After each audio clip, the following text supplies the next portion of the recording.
So I have a product criteria when I'm hunting the product for myself, and it's very, very simple to understand, but it's very, very effective and it saves a lot of time as well. So, number one, once you will see the product, that's the one right here. I'm talking about 5x price. The rule is very simple. If I see a product in a retail for £10, the product retail price is £10, I should be able to source that product for little as £2 in order for me to sell that product and make profit out of it as well. But here, one thing I want to really make it clear, 5x rule is very effective, but at the same time, there are other things you have to keep in mind, especially once you are a new seller. Your objective should be to get sale, and also the other things also at the same time, that how much the product is. If the product is cheap, and even if it's making a little profit, but the quantity of that product is selling for higher, at the end of the day, you're going to be making same money. So if the product sells a lot, even though it have a less profit margin, then at the end of the day, the money that you will be making will be same at the same time.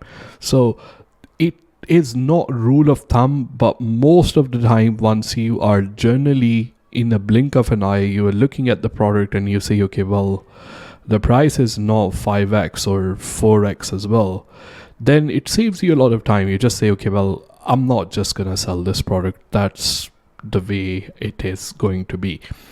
So next one is called not Viro. So the way it works here is that if you go on to, for example, eBay, okay, onto eBay, you can search for Viro list eBay. Obviously, the link will be inside the show notes and in the description as well. They have a list of brands, for example, and also a lot of terms and condition. But obviously, if you have to read it by yourself, that's not the reason you bought this course.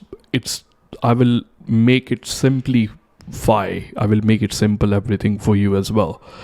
So any kind of famous brand. So if it's Nike and then you are selling Nike shoes as well, or if it's something which you will use their own logo and you're selling it as a brand new product, it's going to be a problem. But if, let's say, I have a Nike shoes and I bought them by myself and I no longer need those shoes as well, I sell them on eBay, that will be fine. You can get away with selling the product as used. But if you're selling it as a brand new, then it's going to be the problem. You will see a lot of products which are not original, and the shoes and hoodies and clothing and all those kind of stuffs, you will see a lot of sellers are selling it already. And a lot of people approach me that they will tell me, okay, my listing was taken down, but why other sellers are still selling the same product? You will get away with it as long as you get away with it. As soon the eBay gonna find out, or somebody will report your listing, then it's going to be the problem. So in general, I say sell the generic items, stay away from, where you think gonna have a problem. And then it's pretty simple to understand, okay, if I sell this product, so I'm gonna have a problem because I have a logo on it for this particular thing. So I sell mobile phone and accessories. If I'm selling a generic iPhone cable, I know I'm not gonna have a problem. But if I sell the cable in the packing which have the Apple logos, which is exactly trying to look like the original product, obviously I'm gonna have a problem as well. The next one, I said no brand. No brand is mean the brand is not really dominating the space in this criteria. And this is also a little explanation required of it as well.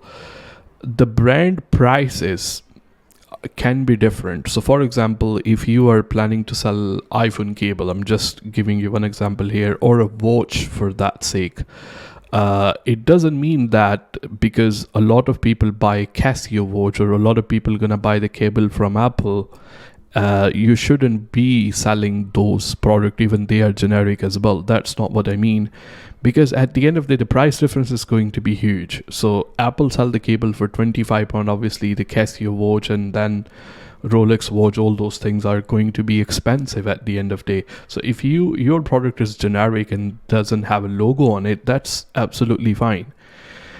You can sell that because there will be a price difference. But if the brand price and the known brand price and your product price are very close to each other, then you should not touch that particular product as well. The next criteria which I have, this you can say is a rule of thumb, simple. I never really go around it as well.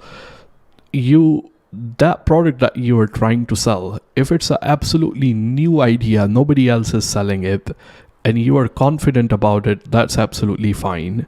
But if this is the product that other people are selling it, and then you're gonna sell with a unique proposition, probably change little bit of packing or little bit of there is a difference in the price as well, then you should at least find a seller who must have sold 5 of those particular same products and they have less than 1,000 feedback. So less than 1,000 feedback, because you can see these sellers are new and they have less than 1,000 feedback, and within last 30 days they have sold 5 of those products as well, which I will explain to you in the tools and all that kind of stuff how you can find it. But this is like a general product criteria. You should find a seller who have minimum sold 5 of those products in and have less than 1,000 feedback in last 30 days as well.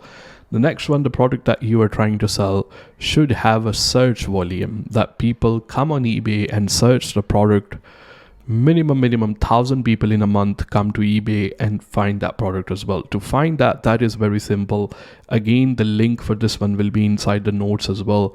You just come to a keyword search tool, which is absolutely free as well. What you can do here is, let's say you wanna sell leather watch. The keyword is leather watch. I will search that one, and then it is telling me that with the leather strap there are 4,500 people looking for the watches with the leather strap. Like, that's exactly what they type, leather watch strap on eBay, and 4,500 people look for that particular thing, which is absolutely good enough because our criteria is 1,000. So these are the things you also, all of them have to keep in mind. This one, the keywords one religiously, this one religiously as well. The brand enviro, to be honest, this is a common sense. It's not something you should try to sell the copycat product as well. And the 5x price can be little bit flexible depending on how much quantity you will be selling at the end of the day. So these are things you keep in mind before we go into product research.